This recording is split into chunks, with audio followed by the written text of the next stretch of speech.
ഇന്നത്തെ നമ്മുടെ റെസിപ്പി എളുപ്പത്തിൽ ഉണ്ടാക്കാൻ പറ്റിയിട്ടുള്ള ഒരു അടിപൊളി വെള്ളയപ്പത്തിൻ്റെ റെസിപ്പിയാണ് കേട്ടോ.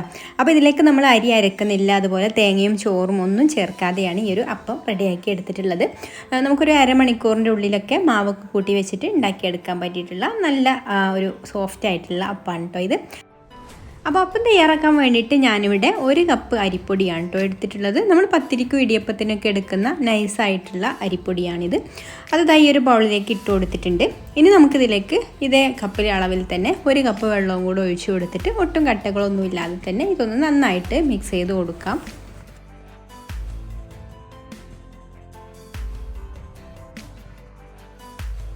പൊടി ഇതുപോലെ നന്നായിട്ട് മിക്സായി വന്നതിന് ശേഷം ഇതവിടെ മാറ്റി വെക്കാം.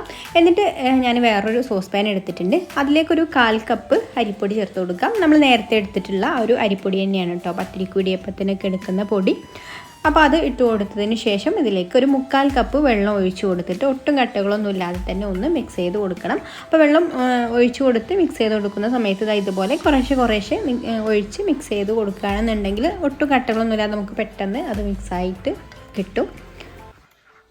ഇതുപോലെ നന്നായിട്ട് മിക്സായി വന്നതിന് ശേഷം പിന്നെ നമുക്ക് ഫ്ലെയിം ഓൺ ആക്കിയിട്ട് സ്റ്റൗവിൽ വെച്ച് കൊടുത്ത് ഇതുപോലെ കൈയെടുക്കാതെ ഇളക്കിക്കൊണ്ടിരിക്കുക. ഇതൊന്ന് തിളപ്പിച്ച് കുറുക്കിയെടുക്കണം. പെട്ടെന്ന് തന്നെ കുറുകി വരും കേട്ടോ, അരിപ്പൊടി ആയത് കാരണം. പിന്നെ നമ്മൾ ഇത് അടുപ്പിൽ വെച്ചാൽ പിന്നെ കൈയെടുക്കാതെ ഇളക്കിക്കൊണ്ടിരിക്കണം, അല്ലെങ്കിൽ അടിയിൽ പിടിക്കും. അപ്പോൾ ഇത് വെള്ളമൊക്കെ വറ്റിയിട്ട് ഇപ്പോൾ കറക്റ്റായിട്ട് നന്നായിട്ട് കുറുക്കി വന്നിട്ടുണ്ട്. ഇത്രയും മതി. ഇനി നമുക്ക് ഫ്ലെയിം ഓഫ് ആക്കാം. ഇനി മിക്സിയുടെ ജാർ എടുത്തിട്ടുണ്ട്. അതിലേക്ക് നമ്മൾ ആദ്യം മിക്സ് ചെയ്ത് കൊടുത്തിട്ടുള്ള അരിപ്പൊടിയും വെള്ളവും കൂടെ ചേർത്തിട്ടുള്ള അതുണ്ടല്ലോ, അത് ഒഴിച്ചു കൊടുക്കാം. എന്നിട്ട് ഇതിലേക്ക് നമുക്ക് ഈ ഒരു ചൂടോട് കൂടി തന്നെ നമ്മുടെ ഈ ഒരു കുറുക്കി എടുത്തിട്ടുള്ള മിക്സും കൂടെ ഇട്ട് കൊടുക്കാം. പിന്നെ നിങ്ങൾക്ക് ഈ വീഡിയോ കണ്ടിട്ട് ഇഷ്ടമായിട്ടുണ്ടെങ്കിൽ ഒന്ന് ലൈക്ക് ചെയ്യാൻ മറക്കരുത്. അതുപോലെ തന്നെ നിങ്ങളുടെ അഭിപ്രായങ്ങളൊക്കെ കമൻറ്റ് ചെയ്യാം. പിന്നെ ഈ ചാനൽ സബ്സ്ക്രൈബ് ചെയ്യാതെ കാണുന്ന കൂട്ടുകാർ ഒന്ന് സബ്സ്ക്രൈബും കൂടെ ചെയ്യണേ. പിന്നെ നമ്മുടെ ഫേസ്ബുക്ക് പേജ് ഫോളോ ചെയ്യാത്തവർ അതും കൂടെ ഒന്ന് ഫോളോ ചെയ്യാൻ മറക്കരുത് കേട്ടോ. അപ്പോൾ ഞാൻ ഒരു കുറുക്കി എടുത്തിട്ടുള്ള അരിപ്പൊടിയുടെ മിക്സ് മുഴുവനായിട്ട് ഇതിലേക്ക് ചേർത്ത് കൊടുത്തിട്ടുണ്ട്. ഇനി നമുക്കിതിലേക്ക് പാകത്തിനുള്ള ഉപ്പ് ചേർത്ത് കൊടുക്കാം. ഞാനിവിടെ ഒരു 1/2 ടീസ്പൂൺ ഉപ്പാണ് കേട്ടോ ചേർത്ത് കൊടുത്തിട്ടുള്ളത്. പിന്നെ ഒരു 1.5 ടേബിൾ സ്പൂണ് പഞ്ചസാര ചേർത്ത് കൊടുക്കുന്നുണ്ട്. ഇനി നമുക്കിതിലേക്ക് 1 ടീസ്പൂണ് വെളിച്ചെണ്ണ ചേർത്ത് കൊടുക്കാം. ഇപ്പോൾ വെളിച്ചെണ്ണ ചേർത്ത് കൊടുക്കുമ്പോൾ അപ്പത്തിന് ഒട്ടലൊന്നുമില്ലാതെ നല്ല സോഫ്റ്റ് ആയിട്ടുള്ള അപ്പം കിട്ടും കേട്ടോ. പിന്നെ നമുക്കിതിലേക്ക് 1/2 ടീസ്പൂണ് ഇൻസ്റ്റൻറ്റ് ഈസ്റ്റ് ചേർത്ത് കൊടുക്കാം. അപ്പോൾ നമ്മൾ ഇതുപോലെ പെട്ടെന്നൊക്കെ ഉണ്ടാക്കുന്ന അപ്പത്തിലേക്ക് എപ്പോഴും ഇൻസ്റ്റൻറ്റ് ഈസ്റ്റാണ് ചേർത്ത് കൊടുക്കേണ്ടത്. മറ്റേ ഈസ്റ്റ് ആകുമ്പോൾ നമുക്ക് ഒരുപാട് മണിക്കൂറുകൾ വെച്ചിട്ട് വേണം അത് ആക്റ്റീവായിട്ട് കിട്ടുള്ളൂ കേട്ടോ. പിന്നെ അത് നമുക്കിതുപോലെ മാവിലേക്ക് നേരിട്ട് ചേർത്ത് കൊടുക്കാനും പറ്റില്ല. അത് വേറെ നമ്മൾ ചെറിയ ചൂടുള്ള വെള്ളത്തിലൊക്കെ വെച്ചിട്ട് അതൊന്ന് ആക്റ്റീവ് ഒരു 15 മിനിറ്റ് കലക്കി വെച്ച് ആക്റ്റീവ് ആക്കി എടുത്തതിന് ശേഷം വേണം ഇതിലേക്ക് ചേർത്ത് കൊടുക്കാൻ. പിന്നെ ഇതിലേക്ക് നമുക്കൊരു 1/4 കപ്പ് ചെറിയ ചൂടുള്ള വെള്ളം കൂടെ ഒഴിച്ചു കൊടുക്കാം. ചൂട് കൂടി പോവരുത് കേട്ടോ. എന്നിട്ട് നന്നായിട്ട് ഇതൊന്ന് അടിച്ചെടുത്തതിന് ശേഷം ഈ ഒരു പാത്രത്തിലേക്ക് ഒഴിച്ചു കൊടുക്കുന്നുണ്ട്. ഇതുപോലെ അടിച്ചെടുത്തതിന് ശേഷം പിന്നെ നമുക്ക് വേണമെങ്കിൽ ഇതിലേക്ക് ടൈറ്റ് ആണെന്നുണ്ടെങ്കിൽ വെള്ളമൊക്കെ ചേർത്ത് കൊടുത്തിട്ട് നമ്മൾ വെള്ളപ്പത്തിനുള്ള മാവിൻ്റെ ആ ഒരു കറക്റ്റ് പരുവത്തിലാക്കി എടുക്കണം. അപ്പോൾ ഞാനിവിടെ മിക്സിയുടെ ജാറിലേക്ക് ഒരു 1/4 കപ്പ് ചെറിയ ചൂടുള്ള വെള്ളവും കൂടെ ഒഴിച്ചു കൊടുത്തിട്ട് ഒന്നും കൂടെ അടിച്ചെടുത്തിട്ട് ഇതിലേക്ക് ഒഴിച്ചു കൊടുക്കുന്നുണ്ട്. അപ്പോൾ മിക്സിയിലുള്ള മാവും കൂടെ ഇതിലേക്ക് വന്നോളും. എന്നിട്ട് നന്നായിട്ടൊന്ന് മിക്സ് ചെയ്ത് കൊടുക്കാം. പിന്നെ നമ്മൾ ഈ ഒരു മാവ് ഒഴിച്ചു കൊടുക്കുന്ന പാത്രം ചൂടുള്ള വെള്ളത്തിലൊന്ന് കഴുകി എടുത്തിട്ടുണ്ട് കേട്ടോ. ചെറിയൊരു ചൂടുള്ള പാത്രത്തിലാണ് ഇത് ഇരിക്കുന്നത്. ഇനി മിക്സ് ചെയ്ത് കൊടുത്തതിന് ശേഷം നമുക്കിത് അടച്ചു വെച്ചിട്ട് ഒരു 1/2 മണിക്കൂർ റെസ്റ്റ് ചെയ്യാൻ വേണ്ടിയിട്ട് മാറ്റി വെക്കാം.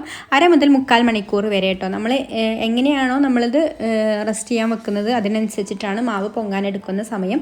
ഇനിയിപ്പോൾ നിങ്ങൾക്ക് രാവിലെയാണ് ഉണ്ടാക്കുന്നത് എന്നുണ്ടെങ്കിൽ ഇതുപോലെ ചൂടുള്ള പാത്രത്തിലോ അതുപോലെ ചൂടുള്ള വെള്ളത്തിലോ ഒന്നും ഇറക്കി വെക്കണ്ട കേട്ടോ.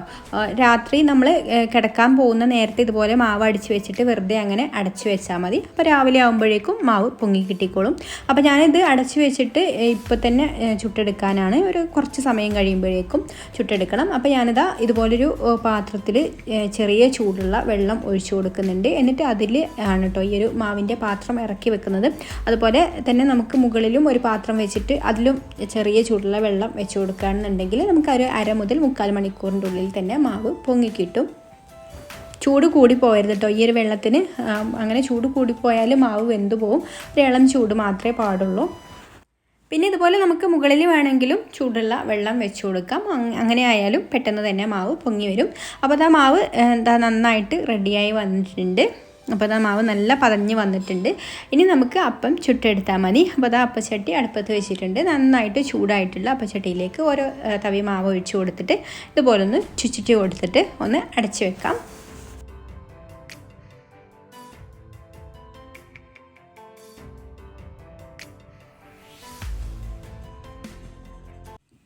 അപ്പോൾ അത് അപ്പം ഇവിടെ റെഡി ആയിട്ടുണ്ട്. സൈഡൊക്കെ നന്നായിട്ട് മുരിഞ്ഞ് വന്നിട്ട് സൈഡൊന്നും തീരെ കട്ടിയില്ലാത്തൊരു അപ്പമാണ് കേട്ടോ ഇത്.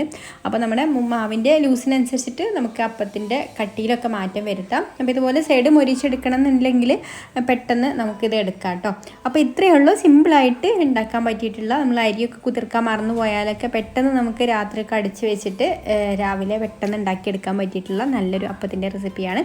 അപ്പോൾ എല്ലാവർക്കും ഈ ഒരു റെസിപ്പി ഇഷ്ടമായിട്ടുണ്ടാകുമെന്ന് വിചാരിക്കുന്നു. അപ്പോൾ ഇനി മറ്റൊരു നല്ല റെസിപ്പിയുമായിട്ട് അടുത്ത വീഡിയോയിൽ കാണാം. Thank you.